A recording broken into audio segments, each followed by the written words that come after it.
Cosmologia Bíblica. Vamos lá, vamos dar início. Shalom a todos, mais uma vez. Vamos começar a discorrer a respeito do sexto dia da criação. Nós já falamos bastante coisa sobre os outros dias aqui, importante a gente salientar. Quem quiser, retorne aí, volte nos vídeos e assista as lives anteriores para a gente consiga ter uma linha de raciocínio bacana aqui, quem não ouviu. Então é o seguinte, o relato nas escrituras em Gênesis, temos no capítulo 1, a partir do versículo 26, vou ler tudo, depois a gente vai discorrendo cada parte e vamos conversar um pouquinho aqui. Versículo 26 diz assim: Então Deus determinou, façamos o ser humano à nossa imagem, de acordo com a nossa semelhança. Dominem eles sobre os peixes do mar, sobre as aves do céu, sobre os grandes animais e todas as feras da terra, e sobre todos os pequenos seres viventes que se movem rente ao chão. 27. Deus, portanto, criou os seres humanos à sua imagem. A imagem de Deus os criou. Macho e fêmea os criou. 28. Deus os abençoou e lhes ordenou: sede férteis e multiplicai-vos, povoai e sujeitai toda a terra, dominai sobre os peixes do mar, sobre as aves do céu, sobre todo animal que rasteja sobre a terra. E acrescentou Deus: eis que vos dou todas as plantas que nascem por toda a terra e produzem sementes, e todas as árvores que dão frutos com sementes.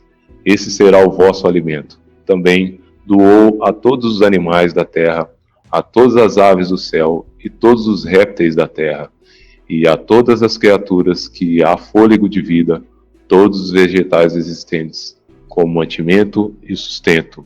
E assim aconteceu. 31.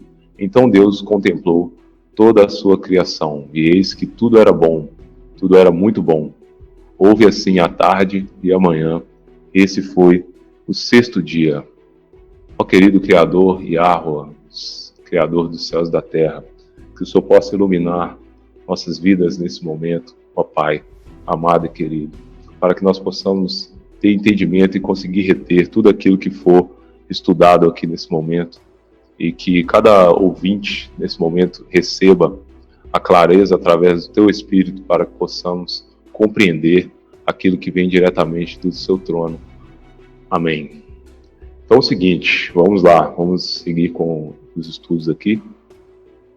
Nós vamos entender algumas coisas que ocorreram no dia, um pouco mais minuciosamente. Então, eu entendo o seguinte, que antes de Deus criar tudo, né, Ele criou as águas. Na realidade, né, Pri, a gente não tem relatos sobre a criação das águas, né? As águas, elas já existiam, né? Então, eu entendo que as águas, elas são meio que elas funcionam como um portal, né? Questão das águas primordiais. Esse portal é um portal no qual nós precisamos passar para poder viver aqui nesse mundo, né? Nesse mundo físico. Então, assim como nós passamos pelas águas a primeira vez, nós, enquanto seres humanos, no ventre da mulher, né? No ventre da nossa mãe, assim também nós vamos ter que passar para poder morar com o Criador. Então, Deus criou os céus e a terra, o firmamento, os luminares, as ervas e plantas, assim como nós já discorremos nos estudos anteriores, né, que falamos sobre o Chamaim, no primeiro dia, né, que Deus fez a separação do firmamento, criando o firmamento. Depois, Ele separou, né, as águas que estavam abaixo do firmamento. Isso foi no segundo dia, né? Ele separou as águas, fazendo a porção seca no terceiro dia, e depois criou os luminares no quarto dia, e as plantas. e chegou e fez a coroa da criação no sexto dia, que é o ser humano. Então, diversos escritos antigos apontam para um casal primordial. Nós temos vários relatos de civilizações egípcias, diversas civilizações apontando para esse relato. E a gente fazendo um estudo mais minucioso, não só até desses relatos né, de civilizações a respeito do ancestral em comum, que a ciência coloca como sendo o Homo sapiens, a gente consegue chegar até um estudo de pesquisadores de uma universidade na Suíça. Eles sugerem que todos os humanos modernos são descendentes de um casal ancestral em comum. Esse estudo, eles fizeram um mapeamento do DNA humano, né, esses pesquisadores de Basel, na Suíça, eles fizeram um mapeamento do DNA humano e conseguiram encontrar na substância do DNA mitocondrial de gerações passadas uma mãe em ancestral. Então, todo ser humano ele traz consigo esse DNA mitocondrial. O DNA do ser humano, existe uma tal de gemátria, né, gematria, que no hebraico, letras também equivalem a número. Então, a soma do DNA humano, transformando em letras, dá o nome do Eterno completo. Você já viu isso? Que espetáculo! Já ouviu sobre isso? Tem a assinatura do Eterno no DNA humano. Esse é um outro estudo, né, esse que eu trouxe aqui, mas esse que você está falando, eu lembro de ter estudado uma vez a respeito, que é a questão do D565, né, que é o Yod-Hei, Vav-Hei. No DNA do ser humano, tem essa questão da assinatura, né, que o pessoal... Inclusive, quem fez um estudo desse inicialmente foi até o pessoal da Quadrante a respeito do número, né, do D565, que inclusive ele faz um formato de cruz, né, que faz lembrar a questão do sacrifício aí do Messias. Mas esse estudo que eu trouxe, do DNA mitocondrial, é diferente. É um estudo que ele traz, inclusive, uma pesquisa falando que 90% das espécies, no caso, eles denotam o ser humano como uma espécie de animal, colocando no quadrante de ser vivo de um animal, né? Assim como também os animais. Porém, isso aí é a narrativa da pseudociência. Porém, nós sabemos que o ser humano é a coroa da criação. Esse estudo deles informa, né, que 90% das espécies, ou seja, 90% de toda a humanidade, surgiu de um ancestral em comum. E você estudando, você pensa que esse ancestral em comum, na realidade, seria Adão e Eva. Mas o estudo deles não remota a Adão e Eva, não. Ele na verdade, denota ao período diluviano, ao período pré-diluviano, ou pós, que seria exatamente a família de Noé. Então, nós todos somos ancestrais de Noé. E aí, consequentemente, somos ancestrais de Adão e Eva, obviamente. Porém, esse estudo, ele remonta até Noé.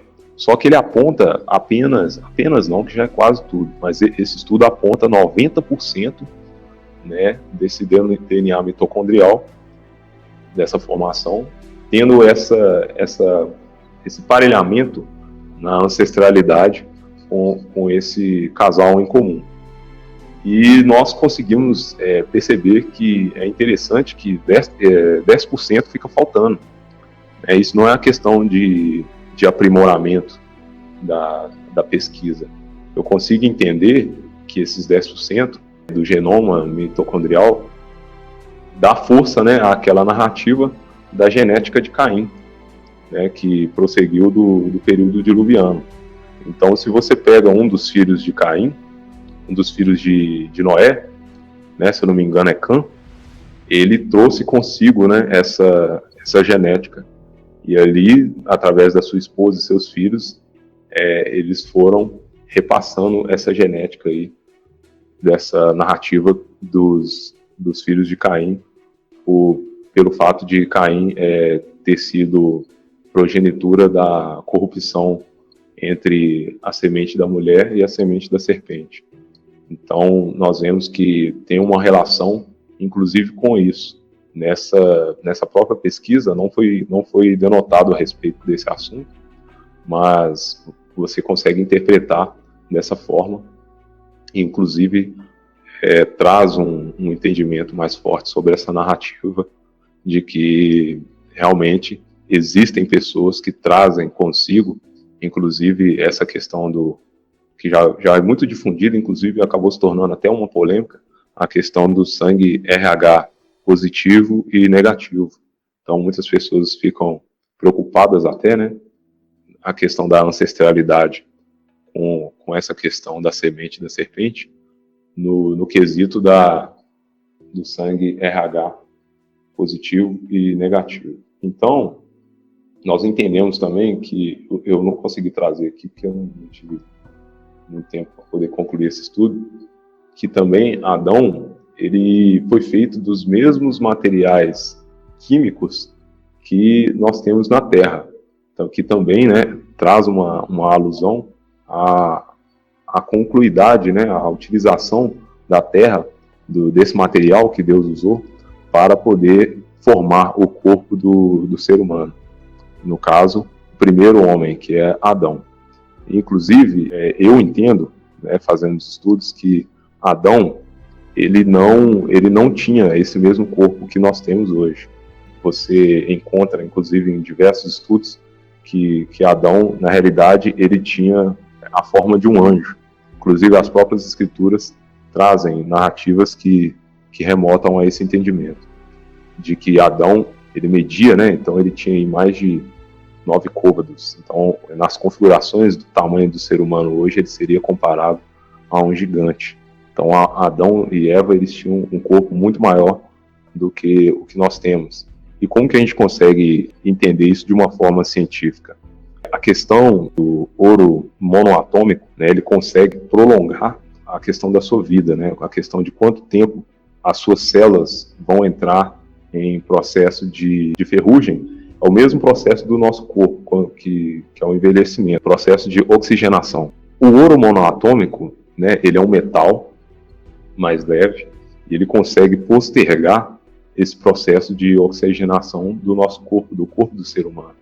Então, inclusive na Europa e nos Estados Unidos, no mercado negro, esse tipo de substância é comercializada entre pessoas ricas, né, que utilizam até mesmo de sangue, né, de feto, e desse ouro monoatômico para poder prolongar a vida, né, para poder viver mais anos. Não é à toa a gente vê aí muitos famosos vivendo anos e anos e anos e continuando, né, com a pele como se fosse de um bebê, com a pele bem lisa. A gente tem aí, por exemplo, a Madonna, a gente tem aí as Kardashians, né? Elas também já têm uma idade um pouco mais avançada, inclusive a mãe delas, e você percebe que a pele dessas pessoas é como se fosse de uma pele de um jovem de 20 e poucos anos, né? Tudo isso devido à utilização do sangue de fetos e essa questão do ouro monoatômico. Se você pesquisar aí, vocês vão conseguir encontrar mais a respeito disso aí. Então, essa substância, esse metal, o ouro, ele era um metal que entra ao ferro, que é o que nós possuímos bastante no nosso organismo hoje. Então, a concentração de ferro que nós possuímos no nosso organismo é muito maior do que naquela época. Por isso, as pessoas também viviam, né, 969 anos, igual Matusalém viveu, 930 anos, igual o próprio Adão viveu. E a questão da altura, né, de Adão é a mesma questão do oxigênio. Então, tudo está relacionado, né, está tudo interligado. A questão do ouro monoatômico, ele demora no processo de oxigenação, e a questão também da altura de Adão é o processo do oxigênio. A atmosfera, no período pré-diluviano, né, o que a gente chama de atmosfera, que seria a atmosplana, ela constituía-se com a quantidade maior de oxigênio. E isso promulgava, né, isso perpetuava mais a questão do crescimento, né, do corpo do ser humano. Então Adão, ele foi constituído de um barro diferente.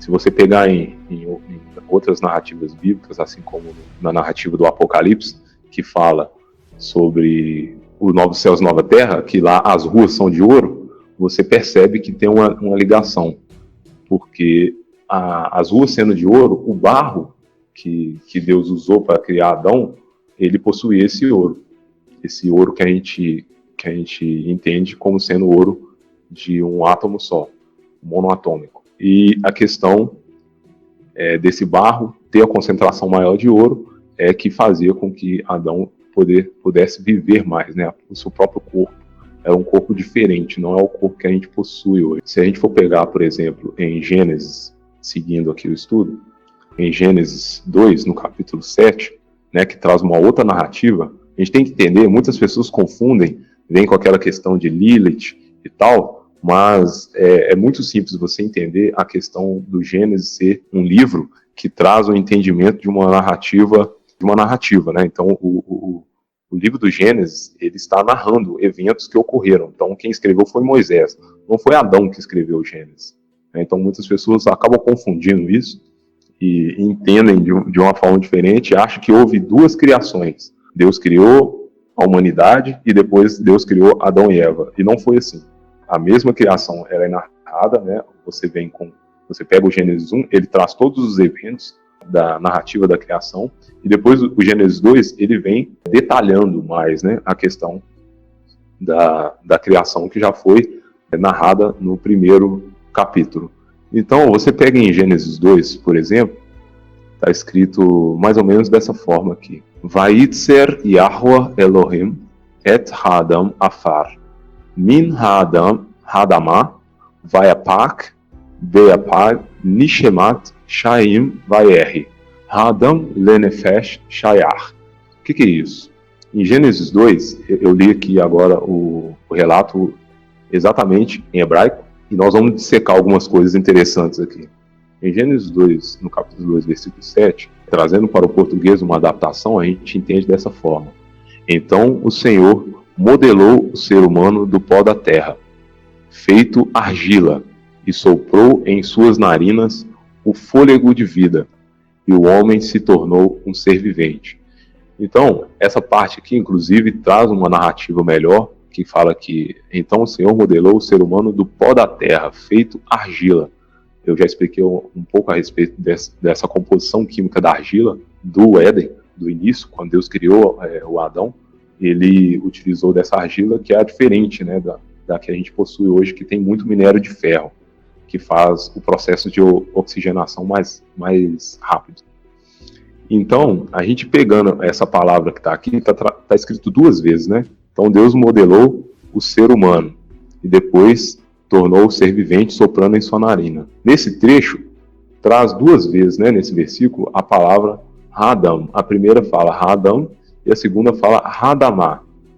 Hadamah, se a gente pegar essa palavra, Hadamah, ela significa terra, mas a terra no sentido barro, né? Diferente do entendimento de Aret, por exemplo, que é no início da criação, que é a terra no sentido como reino. Então, esse entendimento de reino é uma outra palavra. Então, inclusive, em inglês, a gente tem duas palavras. A gente tem mud e temos também earth. Então, no sentido de reino, a gente usa a palavra earth. No português, a gente já tem uma pobreza um pouco nesse sentido aqui, porque é a mesma palavra, né? Terra, para os dois sentidos, de terra, reino, e terra também, essa terra que a gente pega, né? Que é o barro.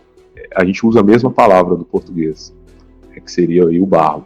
Mas aqui a gente traz, no hebraico, a gente consegue entender algo bem interessante, que essa terra, no sentido de terra de barro que a gente pega, em hebraico está escrito Hadamah.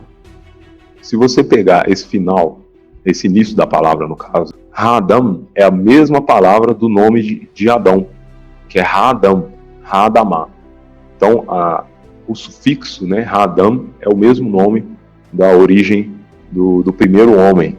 né? Ha-Adam significa aí homem, né? Inclusive em hebraico também a gente pode usar como o significado de vermelho.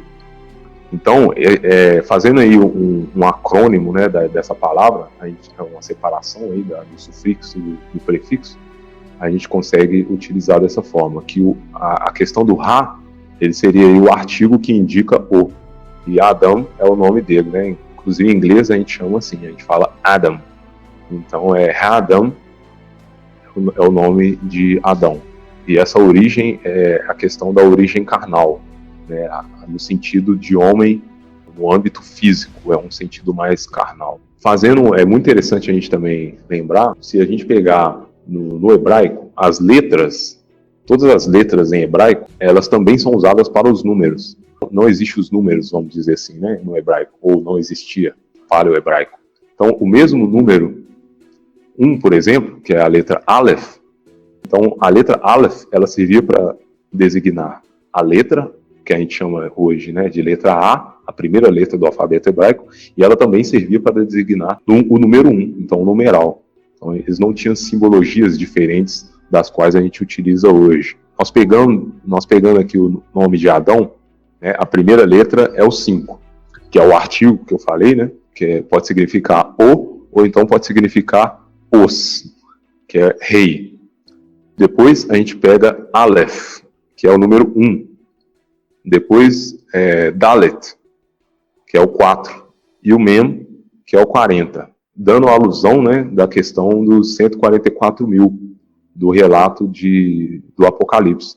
Então, se você retira esse número 5, né, que é apenas o artigo para indicar o ou a, vai ficar 1440, que faz alusão a esses 144 mil que a gente consegue encontrar nos relatos do Apocalipse. Muita gente até também confunde essa questão dos 144 mil. Tem, inclusive, religiões que são consideradas, né, seitas pela ortodoxia, que eles se autodenominam sendo os 144 mil. Então, mas na realidade, a própria Bíblia, o próprio relato, né, do livro da Revelação de João, explica quem são esses 144 mil. Se você pegar lá em Apocalipse, você vai ler e vai ver que não tem nada a ver com uma denominação religiosa na qual a gente entende hoje. Dessa forma, a gente consegue entender que esses 144 mil, assim como Adão ele foi o primeiro homem, Cristo ele foi o segundo Adão. E os 144 mil, eles são a completude da humanidade no juízo final. Então você consegue fazer uma relação entre o início, o meio, né, da existência da humanidade enquanto seres físicos nesse plano caído, e depois os 144 mil pré-juízo final. Eu vou deixar para você explicar esse Adão celestial que eu fiquei curiosa e algumas pessoas também. A questão do ouro monoatômico, eu não sei, já tem um tempo que eu pesquisei sobre isso, mas isso é de fácil acesso, você consegue pesquisar no Google, você digita aí ouro monoatômico, você vai encontrar aí, inclusive é comercializado nos Estados Unidos, no mercado negro, não sei no Brasil, como o brasileiro gosta de fazer falsificações, né, deve ter muito aí, mas é algo muito caro, é um material bem complicado de se conseguir, né, pela manutenção desse material químico, que aí tem que fazer todo o processo químico, né, para poder conseguir chegar na proporção correta. E eu sei que ele é comercializado no mercado negro nos Estados Unidos, e muitas celebridades utilizam desse ouro monoatômico, que é a questão que vai acabar, que tem aquela frase, não sei se vocês já ouviram sobre, que fala, você é aquilo que você come. Então, as coisas que a gente come hoje, elas tornam, né, nós mesmos, elas se tornam nós. Por exemplo, se você ingere muita vitamina C, o seu organismo vai ter uma grande concentração de vitamina C. Essa questão do ouro monoatômico, no nosso corpo também existem metais. E o metal mais encontrado no nosso corpo é o próprio ferro. Inclusive, que a gente come feijão, né, que a gente come couve, vários alimentos que possuem né, esse metal, e ele é um metal que oxida mais facilmente, em relação ao ouro, né, propriamente dito. Então, sabendo disso, pessoas, né, celebridades, juntamente contratando os seus bioquímicos, eles conseguiram chegar ao estudo da definição desse produto e conseguiram desenvolver esse produto que acabam postergando mais a vida da pessoa, né? Mano, não é que é postergando, como se estivesse retardando o processo de oxidação, que é das nossas células, né? Que é o processo natural, né, do ser humano, que é a questão de, não só do ser humano, né, mas também de metais, de qualquer substância e objeto, acaba oxidando, é a questão da oxidação mesmo, né, do metal, que a gente chama de ferrugem. Então, se você coloca, por exemplo, uma esponja de aço na água e deixa ela no dia, né, fora da água depois, no outro dia você vai perceber que ela vai estar com essa substância que a gente chama de ferrugem. Então, esse é o processo de oxidação que todo o nosso corpo passa. Então, esse ouro, ele faz com que o metal que está no nosso corpo seja substituído, o ferro, e passa a ser mais o ouro. Então tem que ser um processo, não é uma poção mágica que a pessoa toma agora e amanhã ela já tem vida eterna. Não existe isso, não. É uma questão de estilo de vida, né? Então ela vai passar a utilizar aquilo ali de mais formas e menos o ferro, para que a quantidade de metal necessária para que ela mantenha a vida seja substituída pelo ouro. A questão do Adão, né? A questão do Adão, ele foi criado, né? Adão, ele foi criado. Deus usou esse barro, né? Do Éden. Se você pegar em Apocalipse, eu não lembro aqui agora exatamente aonde, mas quando fala da Novos Céus e Nova Terra, que as ruas são de ouro. Então, como assim as ruas são de ouro? Então, você chega lá, é uns ladrilhos, é uma ardósia, né? É um piso de ouro? Não.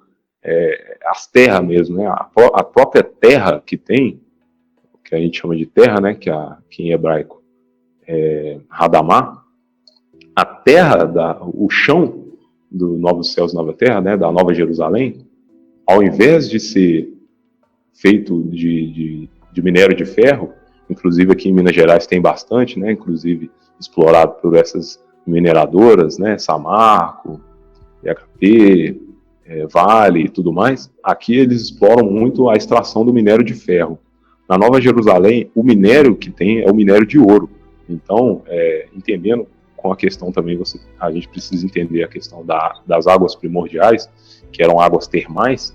Então, fazia com que essa terra ela fosse como um formato de uma argila especial, na qual a gente não possui essa argila hoje aqui na Terra, né, que é o nosso, digamos assim, não chega a ser o submundo, mas é um mundo caído, né, por causa da corrupção pecaminosa que contaminou a nossa Terra.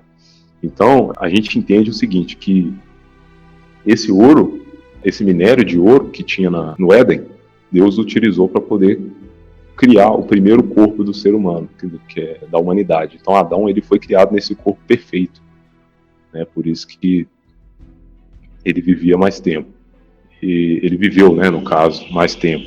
E também, e não é só isso, são vários fatores, né? A alimentação dele era diferente da nossa, muito diferente da nossa, totalmente, né? Eu até trouxe um material para falar sobre isso, mas abaixo nós vamos comentar melhor sobre isso. É que a questão do oxigênio, né? A questão, nós inclusive já comentamos sobre isso numa outra live, não me lembro aqui exatamente qual live que foi.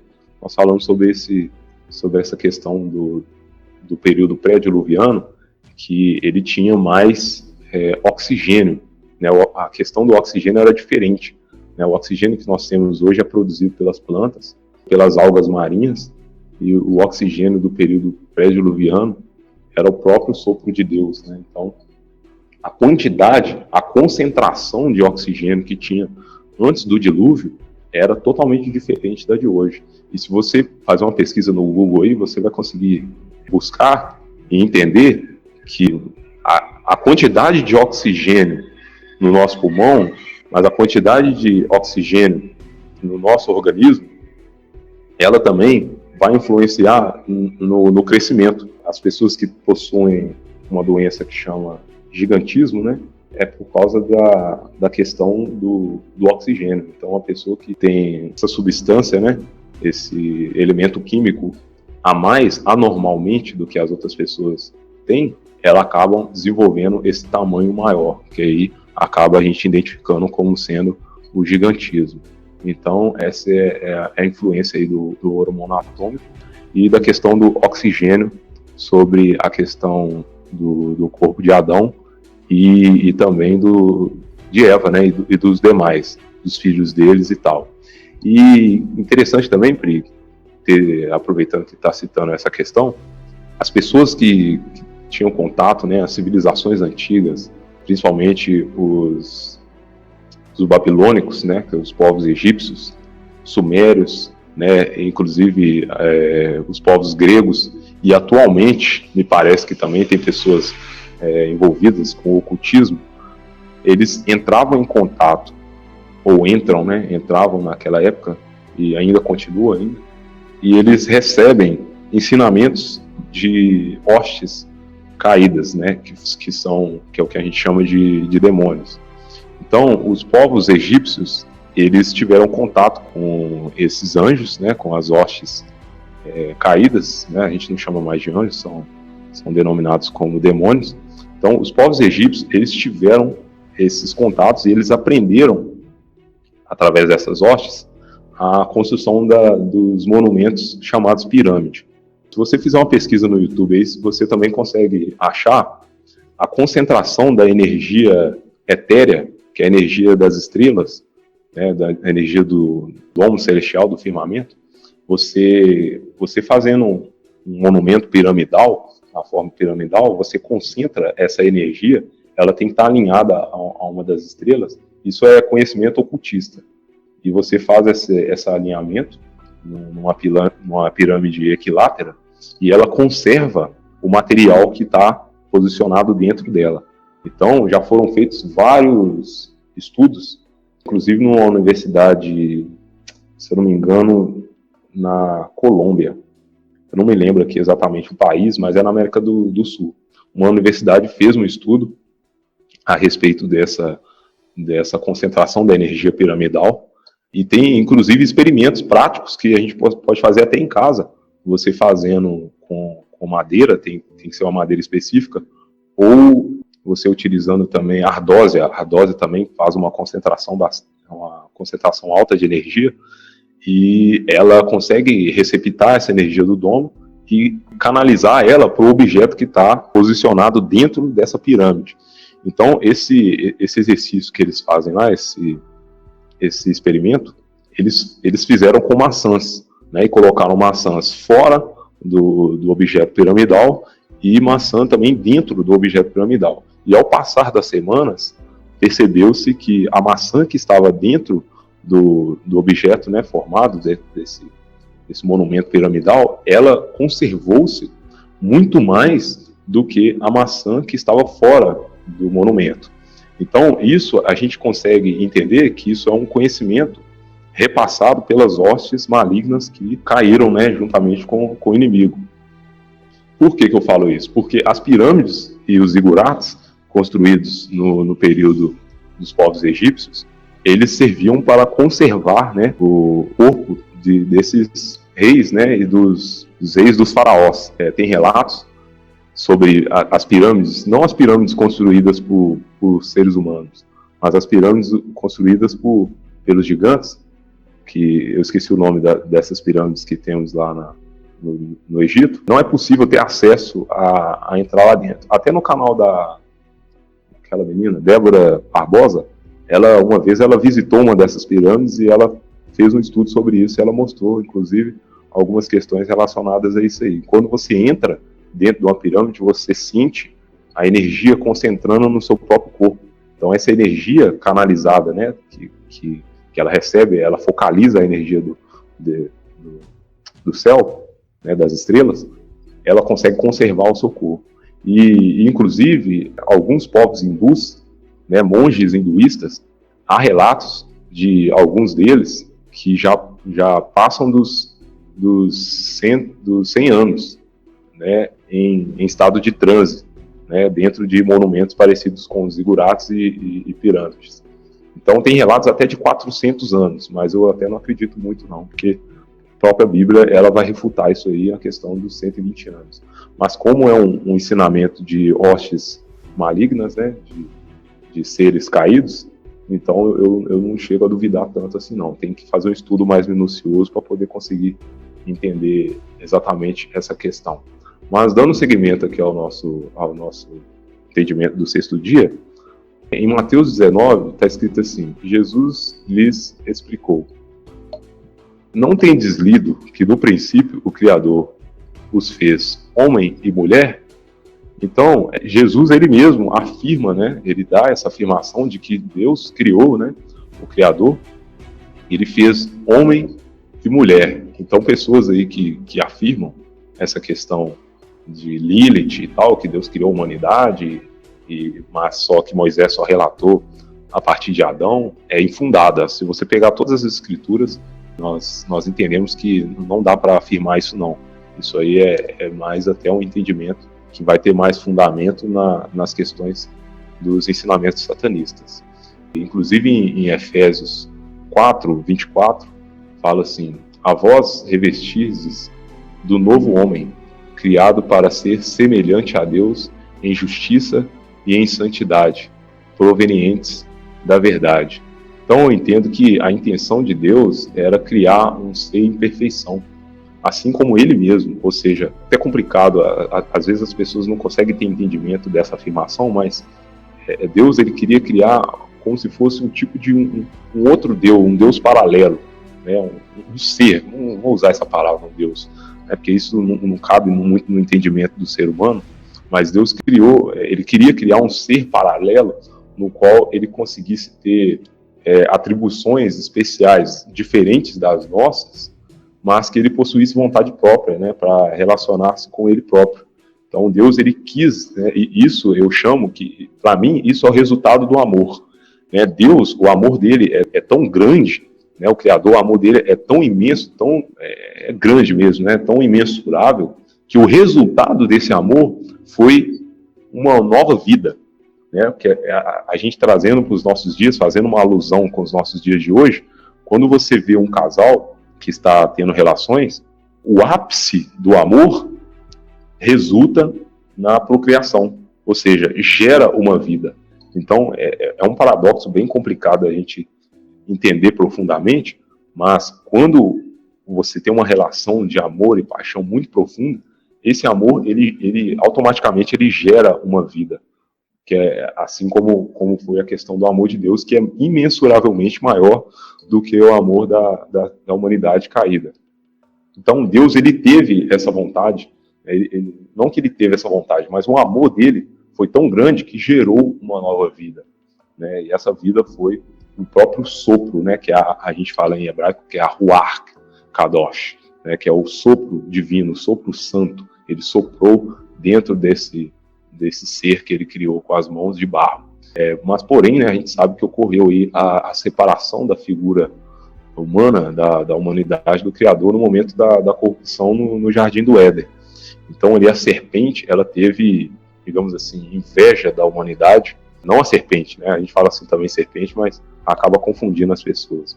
Mas o próprio Hasatan, né, o adversário, ele acabou tendo inveja da humanidade e acabou querendo, de toda forma, exterminar. Assim como está escrito também em Eclesiastes, capítulo 7, versículo 29, está escrito assim: sendo assim, eis a única conclusão a que cheguei. Deus criou o ser humano justo, mas este se deixou envolver por muitas astúcias e ilusões. Então, esse relato que está em Eclesiastes nos mostra essa astúcia, né, do inimigo em exterminar com a humanidade. Em Gênesis 1, 28, dando seguimento aqui, o Deus abençoou e lhes ordenou: sede férteis e multiplicai-vos, povoai e sujeitai toda a terra, dominai sobre os peixes do mar, sobre as aves do céu e sobre todo animal que rasteja sobre a terra. Eu entendo que essa foi uma ordem, né, que Deus fez após criar a humanidade, dando a ele dando a Adão, né, uma ordem para que ele dominasse sobre todo o animal. Porém, através da corrupção de Eva, né, e por conseguinte Adão, eles se deixaram dominar através da serpente que foi invadida, né, pelo Hasatan. Ele invadiu o corpo da serpente e conseguiu dominar a mente de Eva, convencendo ela a pecar. Então, você percebe que desde o início, o plano do inimigo é exterminar com a raça humana. Desde o princípio, ele quer exterminar com a raça humana. Inclusive, Adão, por várias vezes, após, né, esse período da queda, após Adão ter sido expulso do Jardim do Éden, o inimigo ele tentou matar Adão por várias vezes. Ele tentou exterminar com a vida de Adão. Por diversas vezes, ele vinha, enganava Adão e Eva, levava eles para outros lugares, ele se transfigurava em outros seres, transfigurava em mulheres, transfigurava em um homem. Em uma situação que o Hasatan, ele se transfigurou em um homem velho, parecido com Adão, e ele veio tentando enganar Adão, dizendo que ele, na verdade, era o pai de Adão, perdido, que ia levar ele para uma outra cidade, para um outro local, diferente da caverna que Deus havia preparado para Adão ficar durante um período. E por várias vezes ele traçava armadilhas, né, para poder tentar exterminar com a vida de Adão, e é o que ocorre até hoje. Você vê, durante toda a questão da humanidade, a gente consegue perceber que a estratégia dele é a mesma, é exterminar com a raça humana, porque a Terra, ele entende que a Terra é o habitat dele e das hostes malignas que escolheram segui-lo. A Terra, né, ela foi feita uma dimensão de seres caídos, onde habita, né, essa corrupção pecaminosa. Mesmo assim, Deus mandou seu Filho para resgatar os eleitos, né, nessa depravação generalizada que é a Terra hoje. Então, nós temos a Terra com a questão da corrupção da humanidade através do pecado, né, da questão pecaminosa. Ela seria aí como se fosse um reino de pecado, onde o pecado ele está involucrado em todo ser humano nascido de mulher, que está vivo hoje. Então, mesmo assim, Deus, da dimensão que ele vive, né, que é acima da nossa, ele resolveu, né, o Criador resolveu enviar o Filho para resgatar as nossas vidas. Ele enviou o seu Filho nessa dimensão de seres caídos, né, que são as hostes, que são o inimigo e que somos nós corrompidos, né, pelo pecado, né, pela corrupção pecaminosa. Então, o inimigo e suas hostes queriam habitar, né, neste lugar, mas esse comando dado pelo Criador, né, de que Adão ele ia dominar, né, sobre os animais, sobre toda a criação, e acabou irritando, né, o inimigo, Satã, e aí acabou dando início a essa guerra dimensional que a gente vive aí durante milênios, né, que é a questão de o inimigo tentar exterminar com a raça humana para ele ficar com a terra e para suas hostes. A gente consegue entender que isso ocorre até nos dias de hoje, que é um termo que a gente fala nos Estados Unidos, chama de birth control, que é o controle de natalidade, né? O controle de natalidade ele é visto em muitos países como uma solução para o crescimento populacional, que eles colocam isso como sendo um problema da sociedade. Essa questão do crescimento populacional, eles colocam como sendo algo ruim. Porém, na realidade, a gente entende que isso é, na verdade, um mandamento de Deus. Então, essa questão do crescimento, do controle de natalidade, é até uma questão não só dos senhores do mundo, mas é uma questão política, né, de políticas públicas e sociais, que eles colocam essas estratégias, né, de incentivo à diminuição do número de nascimentos dos bebês, né, nos países, por meio de campanhas, né, de distribuição de métodos contraceptivos, né, nas questões de preservativos, essas pílulas, né, de controle natalício mesmo. Então, desde, né, da década, se eu não me engano, década de 70, década de 60, 70, eles começaram a utilizar essa questão, né, de métodos contraceptivos, né, que é a questão do DIU, a questão das pílulas anticoncepcionais, isso foi uma grande polêmica na época, né? Hoje, praticamente todo mundo, né? Todos nós que moramos em cidades, a gente acabou se submetendo a essa questão do controle natalício. Tanto é que você pega aí famílias, né? Diversas famílias hoje aí não têm filhos, né? Diversos casais tem apenas um filho, ou dois, no máximo 3, e muitos deles nem optaram por não ter filhos. Isso é uma questão do controle, né, que o próprio inimigo continua tentando fazer, mas hoje em dia ele usa a mídia, ele usa as questões políticas, né, as políticas sociais, as políticas públicas e tal, de uma forma com que as pessoas pensam que estão fazendo algo bom, algo benéfico, mas na realidade elas acabam não percebendo e não dando atenção às escrituras que nos mostram totalmente ao contrário, que na realidade você ter filho hoje, apesar de que nós estamos num período bem complicado, que nós já estamos aí dando início ao princípio das dores, mas um filho, a Bíblia, as escrituras, ela coloca que você ter um filho, ela é uma bênção, é o maior presente, né, que você pode receber do Criador, é você ter um filho. Você pode pegar, inclusive, Abraão, né? Abraão é o pai, né, de uma inúmera multidão, quando ele colocou essa questão das estrelas, né, de contar as estrelas, contar a areia da praia. Então, inclusive, isso tem até algumas interligações bem interessantes da gente escorrer em outras lives, mas essa questão de ter filhos, né, essa questão do controle populacional, do crescimento, né, do crescimento demográfico, do crescimento natalício, é uma questão realmente do inimigo. Se você for afundar, né, nessas questões, você vai ver que realmente é algo bem sutil, mas que faz com que a nossa própria mentalidade seja de não querer ter filhos.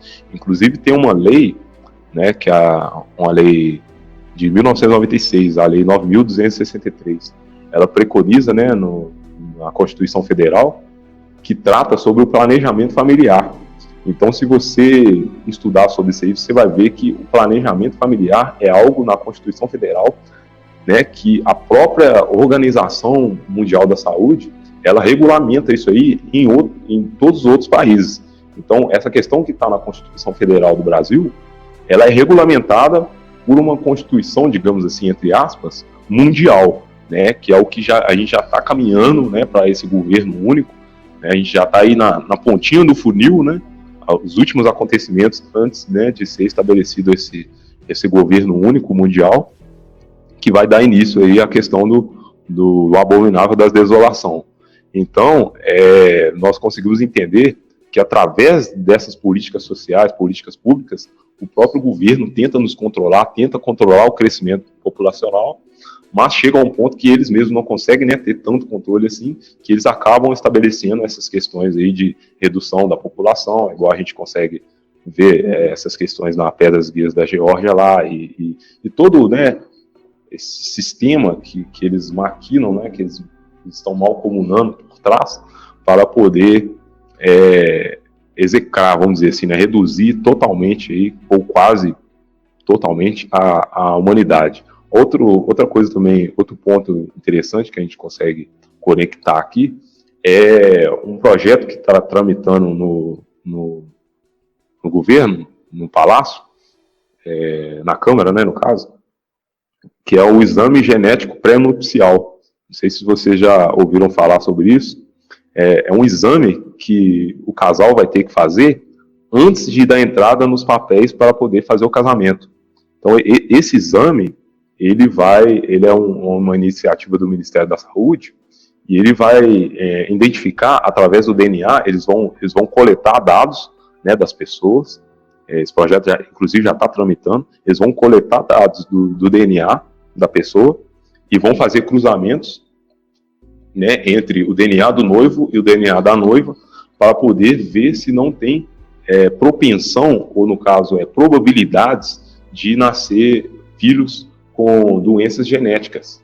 Então, isso aí eu vejo como uma desculpa, né, do sistema, primeiro, para coletar dados do seu DNA e descobrir, né, se você tem uma linhagem das 12 tribos.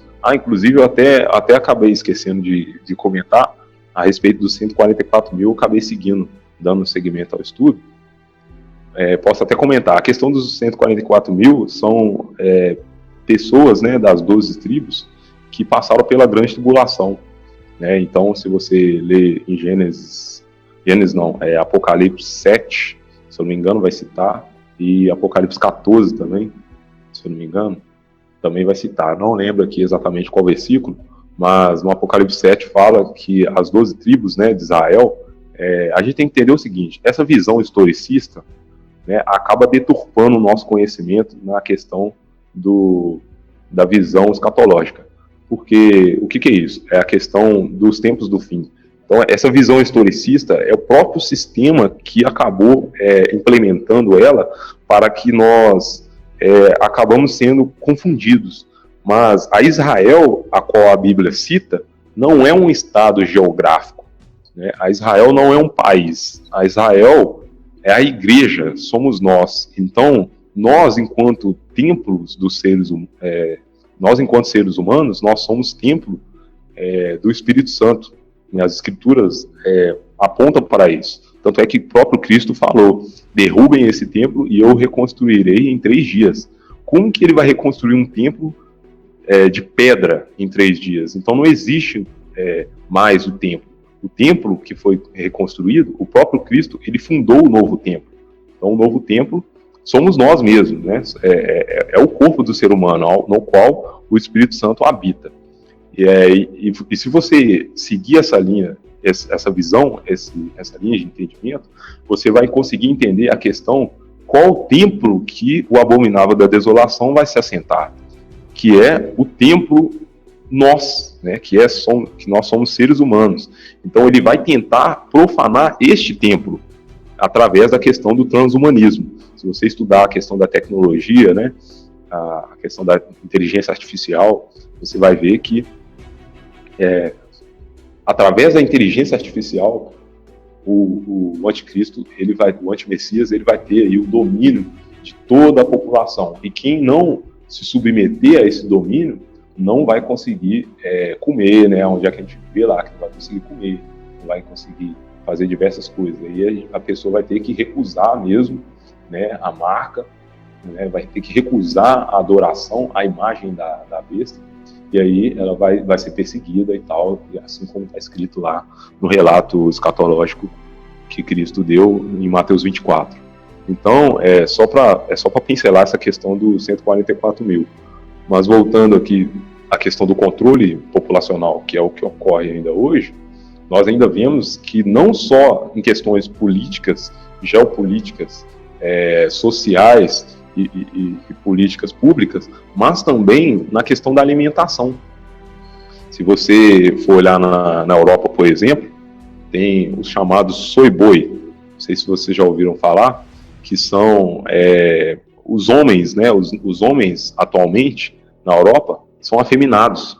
Então, diversas mulheres reclamaram bastante, né, dessa questão dos homens terem formatos, né, o formato do corpo mais afeminado, e acabou se tornando essa expressão lá, né, soy boy, que é como se fosse garoto de soja. Soy é soja e boi é garoto. Então esse soy boy na Europa acabou tendo esse termo porque os caras se alimentam muito de produtos derivados da soja. Então esses produtos que são derivados da soja, né, do milho transgênico, né, ou outros produtos, né, que utilizam de agrotóxicos e transgênicos, eles acabam afeminando, né, trazendo muitas questões, até mesmo de hormônios, né, que são, se eu não me engano, progesterona, que é o nome do hormônio feminino. Isso mesmo, testosterona é o masculino, isso. Então o hormônio progesterona, né, que tem em vários desses agrotóxicos, acabam fazendo com que o ser humano, ele, no caso o homem, acaba sendo mais afeminado. Então hoje muitas pessoas crescem, né, com a voz afinada, com o rosto fino, né, e acabam caindo com toda essa questão social, né, da questão da militância do LGBT e tudo mais. Então ele acaba sendo confundido aí primeiro, pela sua própria genética, que a pessoa está se alimentando de produtos que estão fazendo com que desenvolva esses hormônios, e segundo, por toda essa questão social. Então, o inimigo ele está cercando de todas as formas para que haja uma depravação da humanidade generalizada, para que chega ao ponto de exterminar, né, com a própria humanidade. Mas aí a própria Bíblia vai nos dizer, né, que se não fosse abreviado aqueles dias, não seriam salvos nem mesmo os eleitos. Então a gente tem que crer aí no Messias, né, e crer nas palavras das Escrituras Sagradas, que ele inclusive está abreviando os últimos dias para que não ocorra essa depravação total, para que até mesmo os eleitos possam ser salvos segundo as próprias Escrituras. Então, a desculpa, né, dessa questão do crescimento populacional, a desculpa deles é a questão da superpopulação, né, das cidades. Mas o problema é que hoje nós estamos com a questão da síndrome de Nimrod, que é colocada também por questões sociais, midiáticas, né, e tal, que é a questão de se concentrar nas cidades. Então, inclusive, tem um estudo que eu vou trazer no canal, Cosmologia Bíblica, futuramente. Eu vou trazer um estudo aí que a Torre de Babel, na verdade, ela não existiu. A palavra em hebraico que a gente encontra lá não é torre. Então, a palavra lá é cidade. Essa questão de torre é um engano, que é um engodo que foi misturado ali nas escrituras para que as pessoas achem ou pensem, né, que é uma torre que ela saía do chão até lá no céu. Então, a gente, inclusive em questões de construção, é impossível você construir uma torre que vai até o céu. Então, na realidade, Babilônia, né, a Babilônia, ela não era uma torre, ela era uma cidade. E uma cidade, é até complicado falar isso aqui, mas é uma cidade que ela, através da tecnologia de sonoluminescência, não é sonoluminescência, através da tecnologia do som, eu esqueci o nome correto. Sonoluminescência é uma outra tecnologia que vai dar fundamento às estrelas. Eu esqueci o nome da tecnologia do som que os povos babilônicos dominavam, inclusive ensinados pelas hostes, que mantinham essa cidade sobrevoando. Então, uma parte dessa cidade ela já foi derrubada, mas a terceira parte dela, né, ela ainda está presa no confinamento magnético da Terra. E um dia ela vai, em Apocalipse fala, né, que foi uma montanha caiu no mar e a terça parte do som, das águas, né, se tornou em sangue. Então, eu entendo que esse relato está apontando para essa parte da Babilônia que possui seres que vivem lá, que vai cair no mar, e eles vão estar sendo derrotados por esse anjo que o Senhor vai dar a ele o poder. Mas isso é complicado de explicar agora, teria que trazer todo um estudo primeiro para que as pessoas consigam entender mais fácil. Mas, trazendo ao entendimento essa questão do crescimento populacional, nós estamos com essa síndrome de Nimrod, que é se concentrar nas cidades, que é o que a gente estava até conversando em off hoje na live, né, Pri, antes da live começar, a questão de se mudar, né, para o interior, né, comprar um lotezinho, uma fazenda, uma chácarazinha, um chalé, mais afastado da cidade, porque se você for pegar questões de reforma agrária, nós temos aí, eu não vou saber aqui trazer os números exatos, que eu não trouxe aqui para esse estudo de hoje, a questão da reforma agrária, né, também que preconiza, inclusive até na Constituição Federal também a questão da reforma agrária, mas eu não trouxe hoje aqui para o estudo, mas eu me lembro mais ou menos uma vez que eu estudei, fala o seguinte, que só, se eu não me engano, no estado do Mato Grosso, cabe toda a população dos Estados Unidos, toda a população americana dos Estados Unidos cabe dentro do estado do Mato Grosso, se eu não me engano, com 4 metros quadrados ou 40 metros quadrados para cada cidadão. Para você entender que essa questão de crescimento populacional, né, de superpopulação, isso é um engodo.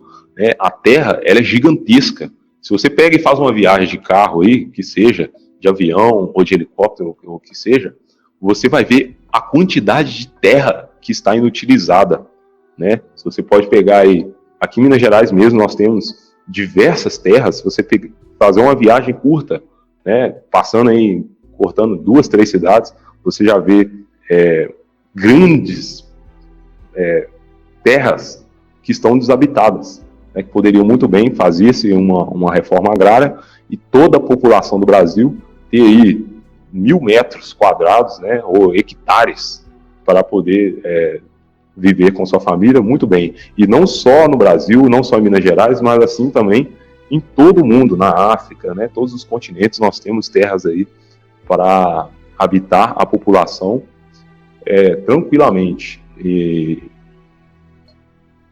dando seguimento aqui ao estudo, essa questão da reforma agrária, né, já foi falado. Aí depois vem o versículo 29 e o 30, né, para finalizar, que fala o seguinte: e acrescentou Deus, eis que vos dou todas as plantas que nascem por toda a terra e produzem sementes, e todas as árvores que dão frutos com sementes. Esse será o vosso alimento. Também dou a todos os animais da terra, esse já é o 30, a todas as aves dos céus, a todos os répteis da terra, e a todas as criaturas em que há fôlego de vida, todos os vegetais existentes, como mantimento e sustento. E assim aconteceu. Esse foi o verso 30. Então você entende que o ser humano não só vai dominar sobre, né, esse era o mandamento de Deus inicial, né, o ser humano não somente dominar sobre os animais e a vegetação, mas também se alimentar da vegetação e se alimentar também de determinados animais. Então, toda essa questão da agenda vegana, né, ou veganista, que a gente tem hoje, ela também vai cair nessa questão do controle populacional, que é a questão do consumo aí, né, apenas de produtos industrializados. Então você vai aí, essa questão da agenda vegana, né, é você não consumir animais. Então a proteína do animal ela é extremamente importante para o nosso corpo hoje, enquanto ser humano, e é o que eles estão tentando tirar de nós aí. Então aí vai ter muitas questões que vão envolver, questões espirituais, questões físicas, né, que a falta de determinadas proteínas dá inclusive abertura, né, para seres que agem no campo elétrico, tá atuando em nossas vidas. Então essa questão de deixar de comer carne realmente é complicado, não dá para fazer, né? Respeito todos aqueles que preferem seguir essa agenda, mas ela é uma agenda do sistema para poder controlar aí a questão da população. Enquanto isso, você vai consumir produtos de soja, né, à base de transgênicos, né, e milho, né, também com agrotóxicos, que vão aí danificar o corpo do ser humano. Então, e a questão também dos animais é mais uma questão também de adoração, inclusive igual nós temos nos povos hindus, né, que acabam fazendo celebração de adoração a animais de diversas formas diferentes lá dos povos hindus. Então a gente consegue entender que tudo isso é um controle para tentar ir contra os mandamentos iniciais da criação do nosso Criador a partir do 6º dia. Então se você pega aí e faz um estudo minucioso a respeito de cada ponto que nós citamos aqui na live, você vai conseguir entender como o sistema trabalha para que nós possamos ser reduzidos, né, para tentar exterminar com a raça humana. E convidar vocês mais uma vez para irem, né, para o canal Cosmologia Bíblica, se inscreverem no canal e deixar suas perguntas lá. Podem assistir os vídeos, deixem suas perguntas nos comentários que a gente vai responder. É isso aí, Pri. Muito obrigado, agradeço a todos vocês.